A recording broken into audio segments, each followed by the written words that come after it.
everyone! Today I'm going to be showing you how I draw realistic looking flowers. Throughout this drawing, I'll be using all Prismacolor colored pencils. Although you don't need to worry about the brand of colored pencils, since this could be done with any brand. But, just in case you're wondering, I was using Prismacolor.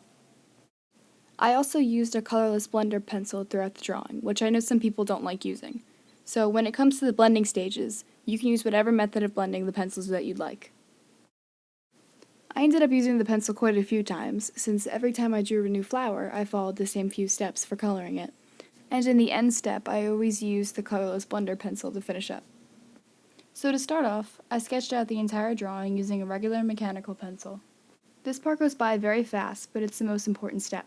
So if you're following this video with your own drawing, make sure to pause it at any time so you can take as much time as you need.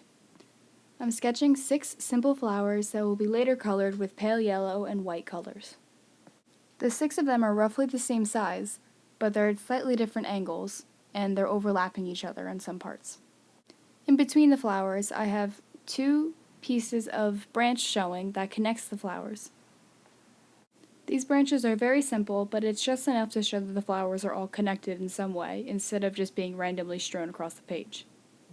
As soon as I finished the sketch, I used a very small eraser to erase and lighten most of the lines from the sketch, just enough so that I could still see what the sketch initially was, but erased enough so that when we colored over it in white, the pencil lines didn't show too darkly. I realized that this ended up being a very important step later on in the drawing, because even though I erased it quite considerably, I still had pencil lines that were too dark and ended up showing later on in the drawing.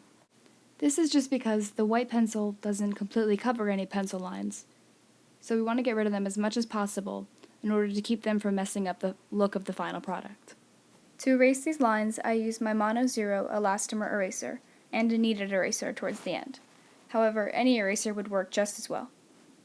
When I feel that the lines have been erased lightly enough, I move in with color.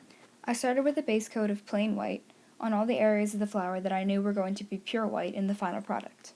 While doing this, I made sure to leave the center of each flower untouched, since those are the areas that we're going to be blending in yellow. Next, I used my lightest shade of yellow to lightly color in the rest of the areas that I left untouched. After that, I used a dark orange in the very center of the flower, where the darkest parts of the petals are. For the next few steps, we'll be filling in the colors in between the darkest orange and the light yellows. Once I got down all the yellows, I went back in with the white and began layering each color a few times. Once I was done with that, I went in with the colorless blender pencil to blend out all of the layers that I had just put down. I also used very thin strokes of the white pencil to transition between the light yellows and the white with a more feathering effect, which made the blending look much smoother. I also used these thin strokes with the yellow pencil in some areas to make it look even more fluid. Once I liked the way that the colors looked, I realized that there was still too much graphite showing from behind the white lines. So I tried to erase more of the pencil lines, but wasn't very successful. Before coloring any more flowers, I used my kneaded eraser and erased all the other flowers very lightly to avoid running into this problem again. I added some final touches and layers to my first flower, and then moved into the second flower using the same method of layering down the white first. I followed the same coloring method throughout the entire drawing, keeping all 6 of the flowers the same. I stayed consistent throughout the entire drawing so that it would be easy to teach to somebody else. Plus, the layering technique that I was using worked quite well for this drawing. The only thing that really changed between the flowers was how dark I made the center of it. Since the flowers were all at slightly different angles, the centers of a few of them turned out much darker than the others. By doing this, I added a little bit of black or gray to the center, depending on which flowers needed to look the darkest. An important thing to remember in a drawing like this is to keep your pencils nice and sharp, since there's a lot of fine details and thin strokes that are needed in the blending stages. Throughout the entire drawing, I was sharpening my pencils very frequently, since I was pressing quite hard on the page and ruining the tip really easily. I used a lot of layers and pressed down hard in a couple different spots on the drawing, so my pencils ended up being considerably shorter towards the end of the drawing, but that's okay because I did like the way that it came out. There were some white parts of the flowers that I thought looked a little bit too white, so I went in with a light gray to add some shadows to the drawing. I think this made it look a lot better, and not so pure white, since nothing realistically is pure white. I mostly did this around the edges of the flowers and places where two flowers overlapped. This way it showed that one flower was underneath the other one, instead of them just looking like they were glued together. If you are following this video with your own drawing, make sure that you really erase the lines before starting with the white color. As the drawing went further on, I kept running into the problem of having the graphite showing through. Even though I went back and erased it even more, it still wasn't enough for the white to cover it completely. Throughout the coloring process, you can really see me trying to burnish the white over top of the lines from the outline.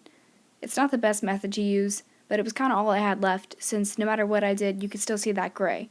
And as I kept going, it was really starting to bother me, since I wanted the drawing to be nice and light. The sketch lines would be important if you were drawing on a white piece of paper, since it would distinguish the paper from the flowers. However, I was doing this on a gray toned sketchbook, which is the reason that the white popped off the page so much. But because of the gray tones, you could also see the gray of the graphite pencil, which was showing through the white of the colored pencil. The edges of the flowers were the only places that I used burnishing, which is when you apply very heavy pressure on your colored pencil to the page. This technique is not the best since it sort of cements the colors in place on the page, so no further blending can be done. Also, layering any other color on top of a previously burnished color is very difficult to do and gets some people quite angry. I definitely don't recommend using burnishing as a way of blending, since it really does cement your colors in place and leave you with no further room to expand. However, when you're using a colorless blender pencil, that's essentially what you're doing. You're applying pretty heavy pressure onto your previously drawn colors to blend them in a way that leaves them in the place that they're at. It's just applying a clear sheet of wax over top of your previously drawn layer of wax. This is, of course, only for using wax pencils, but they are the most common type of colored pencils. The colorless blender makes the whole drawing much more shiny and a lot harder to blend any further. It's one of the reasons that a lot of people don't like it, since it makes their whole drawing shiny and cemented in place. But I do like the effects that the colorless blender pencil creates. You just have to use it at your own discretion. And make sure that you use it as the final step, since if you use it in between, it might mess up the entire drawing. Personally, I am pretty guilty of using it a little bit too much, and I definitely use it too early on, because I'm a little bit too indecisive with my drawings. So as soon as I want to make a change, I kind of like hit myself in the face because you already used the blender pencil, and it just makes everything more difficult. It's not impossible to put more layers on top of something that's already blended with the pencil, but it is a lot more challenging than just using your traditional layering. But it saves you a lot of time, since we all know that layering takes forever, and it is handy if you're using it right.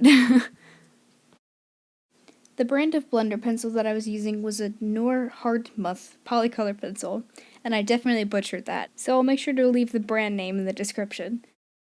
I also used the Prismacolor colorless blender pencil, but it really doesn't matter if you mix up brands as long as they're both wax-based. And I know that I've been saying the brand name Prismacolor quite a lot, but I also know that it's an expensive brand that not many people are willing to spend the money for. But I'd also like to reiterate the fact that the brand doesn't matter. It's not the expensive materials that create amazing art, it's the artists themselves and their own levels of creativity. As long as what you have puts a mark on the page, you can make amazing things with it.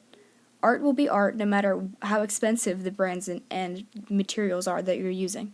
So, if you're stressed about not having the proper materials, quote unquote, don't worry about it. Use whatever you have and just do whatever you can. This drawing can be done with any type of material.